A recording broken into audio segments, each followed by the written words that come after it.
Throughout my basketball career, I was obsessed with becoming a great leader. After 6 years of research, I started to notice a pattern. The best of the best all follow the same 7 leadership strategies. And I still use these strategies today to lead this YouTube community of nearly 20,000 basketball players. And the growth speaks for itself. Now, the first strategy that all great leaders share actually comes from their differences. Every great leader develops their own unique leadership style. Kobe Bryant didn't try to make his teammates comfortable. Actually, I think he wanted them to be uncomfortable. If that meant dragging his teammates out of bed at 5 o'clock in the morning to go work out, so be it. He didn't apologize for that. And LeBron? He's the opposite. He's not banging on his teammates' doors as the sun comes up to go train. He's cracking jokes before practice and making sure everyone is loose. He focuses on his own individual greatness to lift up his team. And guess what? He's not saying sorry for it either, because leadership isn't about copying someone else. It's about owning your own style. We always hear about the Kobe Bryant or Michael Jordan type leaders. The guys that don't care about your feelings. The guys that'll do anything to move the team forward. And yeah, that style can work. We kind of needed that, you know what I'm saying? I needed him to be the bad guy, the tough guy. But don't get it twisted. Not every great leader rules with an iron fist. LeBron leads with connection. Steph leads with example. And Tim Duncan led with silence. I learned this truth after reading 2 books. Relentless by Tim Grover and How Champions Think by Dr. Bob Rotel. Both of these guys worked with some of the greatest athletes of all time, but their styles couldn't be more different. And the crazy part? Both styles work. That's why I've spent the last few years diving deep into this stuff, trying to figure out what actually matters when it comes to leadership. To save you time, I ranked the books that actually helped me the most. And I included other resources that I think are really valuable. You can check that Google Doc in the description. And while you're down there, check out my basketball workout programs. They're simple, easy to follow, but most importantly, they're built to get you real results if you stay consistent. And if you want to level up even faster, the 365-day basketball training journal will help you track your progress and stay locked in all year. If either of those sound like something you're into, click the top link in the description. The second strategy of all great leaders is to have definiteness of purpose. I became aware of this strategy after reading the book Outwitting the Devil by Napoleon Hill. In 1980, Magic Johnson began his NBA career with the Los Angeles Lakers. And even as a rookie, he made a huge impact on the team. Alongside Kareem Abdul-Jabbar, they led the Lakers to the NBA Finals. The Lakers faced off against the 76ers, led by none other than Dr. J, Julius Erving. The series was tightly contested, with the series locked at 2-2 going into Game 5. Then disaster struck. Kareem Abdul-Jabbar sustained an ankle injury in Game 5. He finished out the game, which led to a Laker win, but he was unable to return for Game 6. The 76ers were too good, and without Kareem, the Lakers were hopeless. Until Magic Johnson made a bold decision. He told Lakers head coach Paul Westhead that he will play center, a point guard at the center position. Magic's teammates believed that they had already lost the moment Kareem went down. Magic tried to band his team together and assure them that they will win the NBA Finals, but they didn't want to hear that from some rookie.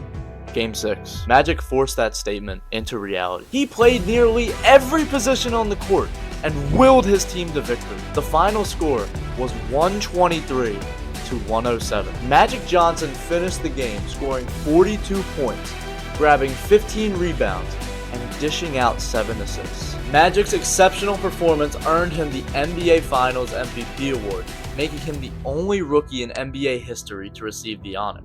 The next strategy can be a painful one: accountability and humility. Remember when LeBron came back 3-1 against the Golden State Warriors in 2016? Of course you do. Who wouldn't? But I bet you don't remember Steph Curry's post-game interview. He took the blame for that loss. That's what great leaders do. They show accountability. He could have blamed the game plan or the team, but he owned it.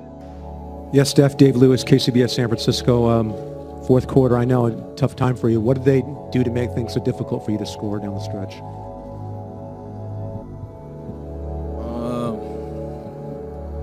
I mean, a lot of it was kind of myself kind of leading the charge and settling too much. At home in the fourth quarter, felt like we could go for that dagger punch. And didn't really put any pressure on the defense getting to the paint. Trying to force the issue that way, and really just kind of settle too much, and that's something that is tough to kind of swallow with the opportunity we had in front of us. He said, I forced bad shots. I didn't put pressure on the defense. I believe this is the exact moment Stephen Curry signified his legacy as one of the greatest players of all time.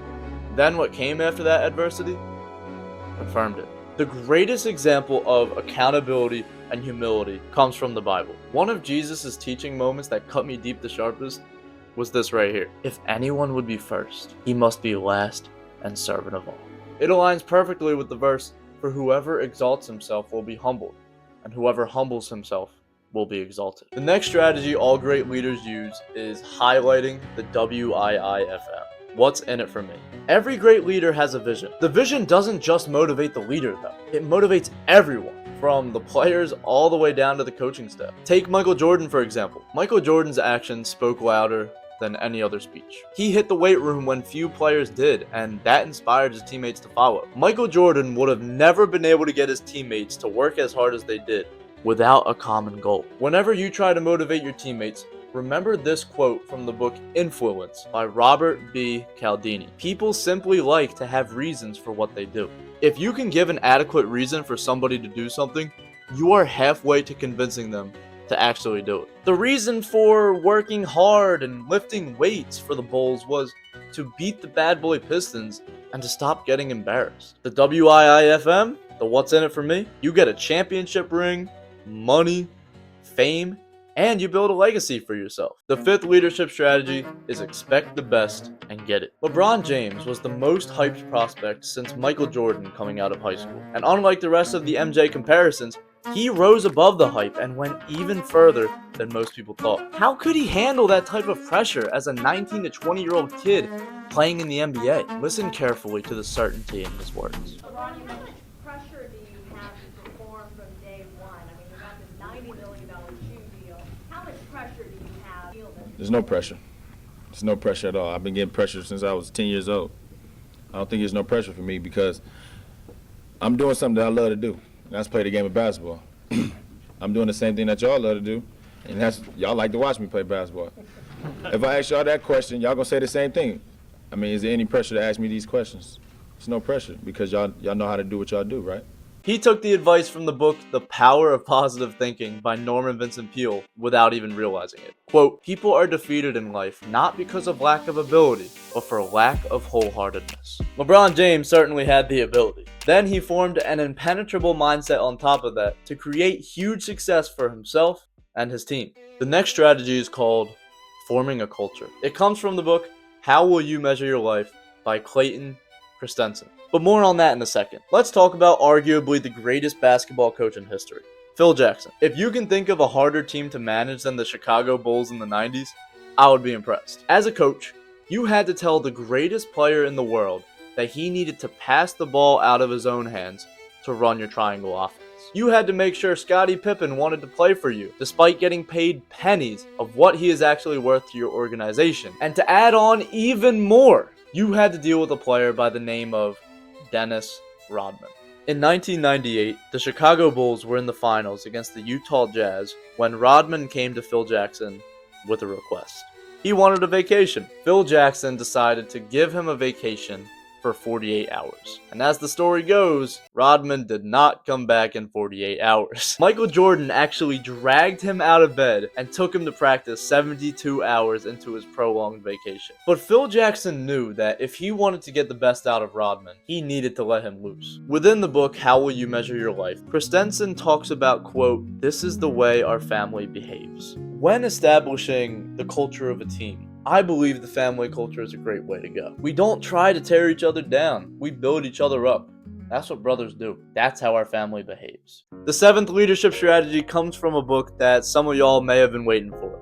That book is How to Win Friends and Influence People by Dale Carnegie. How to Win Friends and Influence People is, without a doubt, the best guide to dealing with people ever made. One of the most repeated phrases in the book is the following: be hearty in your approbation and lavish in your praise. To put it simply, compliment, compliment, compliment, and mean it. A basketball player who uses this strategy really well is none other than my great friend Ahmad. In my senior season, he was the unsung hero of our high school basketball team, and he earned it. Ahmad is one of those rare basketball players that is positive to everyone and treats all of his teammates in a way that only a real brother can. He will praise you for your achievements, and he will be happy for you when you succeed. But he also wants the best for you. Kindness is the ability to have hard conversations with people and risk hurting their feelings for their own growth. I have to thank Ahmad for always being there for me in my high school basketball career. Through the tough times, he was there to help motivate me and remind me of the good things I've done. See, I'm very hard on myself, and he saw that. So he made sure to build me up whenever possible. And since he's a true competitor like myself, he worked out long hours in the early mornings and late nights with me. He wasn't afraid to criticize or give feedback on what I needed to improve on, but the way he went about it was so genuine and real that I listened to every word. Be like Ahmad when you speak to your teammates. Be hearty in your approbation and lavish in your praise. If you're looking for real results in your basketball training, click the top link in the description. That'll take you to the workouts and 365-day training journal. Or you can click this video right here to learn how to improve at basketball so fast it feels unfair. But as always, keep God first. Stay blessed, bro.